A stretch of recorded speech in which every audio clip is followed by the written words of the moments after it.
जम्मू कश्मीर में 22 अप्रैल को हुए पहलगाम आतंकी हमले के मामले में राष्ट्रीय जांच एजेंसी एनआईए को बड़ी कामयाबी हाथ लगी है। एनआईए ने इस आतंकी हमले में शामिल आतंकवादियों को पनाह देने के आरोप में 2 लोगों को पकड़ा है। ये दोनों ही संदिग्ध पहलगाम के ही रहने वाले हैं। एनआईए ने पहलगाम में आतंकी हमले के दौरान 26 निर्दोष पर्यटकों की हत्या करने वाले और 16 अन्य को गंभीर रूप से घायल करने वाले भयावह हमले को अंजाम देने वाले आतंकवादियों को शरण देने के आरोप में 2 लोगों को गिरफ्तार किया है।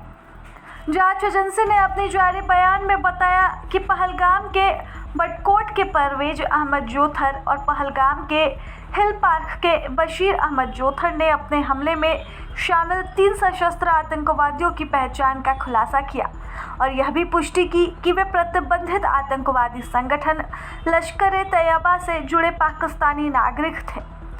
एनआईए की जांच के अनुसार गिरफ्तार किए गए परवेज अहमद और बशीर अहमद ने हमले से पहले हिल पार्क में एक सीजनल ढोक यानी कि झोपड़ी में 3 सशस्त्र आतंकियों को जानबूझकर शरण दी थी। दोनों लोगों ने ही उन आतंकवादियों को भोजन, रहने की जगह और रसद की मदद मुहैया कराई थी, जिन्होंने 22 अप्रैल को दोपहर पहलगाम में घूमने आए पर्यटकों को उनकी धार्मिक पहचान के आधार पर चुन कर मार डाला था। यह हमला पिछले 1 दशक में आम लोगों पर किया गया सबसे बड़ा आतंकी हमला है। राष्ट्रीय जांच एजेंसी एनआईए ने बताया कि गैरकानूनी गतिविधियां अधिनियम 1976 की धारा 19 के तहत दोनों ही संदिग्धों को गिरफ्तार किया गया है। जांच एजेंसी 22 अप्रैल को हुए इस विभत्स आतंकी हमले के बाद केस दर्ज मामले में आगे की जांच कर रही है। पहलगाम आतंकी हमले के बाद जांच एजेंसियां हमले के दोषियों की गिरफ्तारी को लेकर लगातार अभियान चला रही है, लेकिन अभी भी वो गिरफ्त से बाहर है। ऐसे में आतंकवादियों को पनाह देने के आरोप में पकड़े गए 2 स्थानीय लोगों के जरिए ही जांच एजेंसियां उन तक पहुंच सकती है। हमले के बाद जांच एजेंसियों ने संदिग्धों के स्केच भी जारी किए थे। बाद में इन आतंकवादियों को लेकर इनामी राशि भी घोषित की गई, लेकिन अभी तक वह गिरफ्त से बाहर है। ऐसे में इस हमले का बदला लेने के लिए भारत सरकार ने पाकिस्तान के कुल 9 आतंकी ठिकानों पर ऑपरेशन सिंदूर भी चलाया था। इस ऑपरेशन सिंदूर के जरिए 9 आतंकी ठिकानों को पूरी तरह ध्वस्त कर दिया गया था, जहां आतंकियों को ट्रेनिंग दी जाती थी।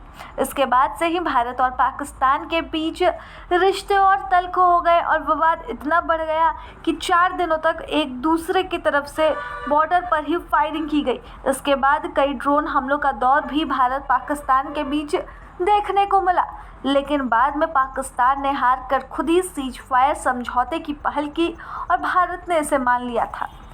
इन्वेस्टिगेशन होनी चाहिए। जो रिपोर्टेड भी अभी आया है कि 2 लोगों को अरेस्ट किया गया है एनआईए ने, जिन्होंने वहाँ जगह दी थी। अरेस्ट किया गया है, जिन्होंने आफ्टरनून तक उनको रखा था, फेलिसिटेट किया था।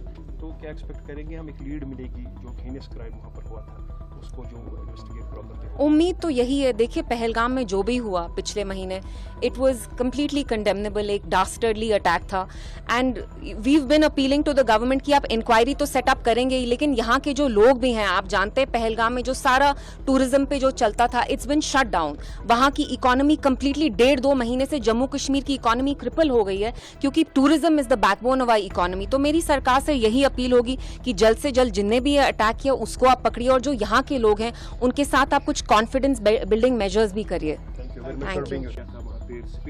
अब पता लगेगा इनसे वो कौन थे, कहाँ से आए थे। तो जिन्होंने, अगर ये सही इनने पकड़े हैं तो हमारे लिए तो बहुत अच्छी बात है कि आहिस्ता आहिस्ता हम उस जगह पहुंच जाएंगे जिनने पहलगाम का ये अटैक किया है और हमारी सारी माशरत को खत्म करने की कोशिश की गई।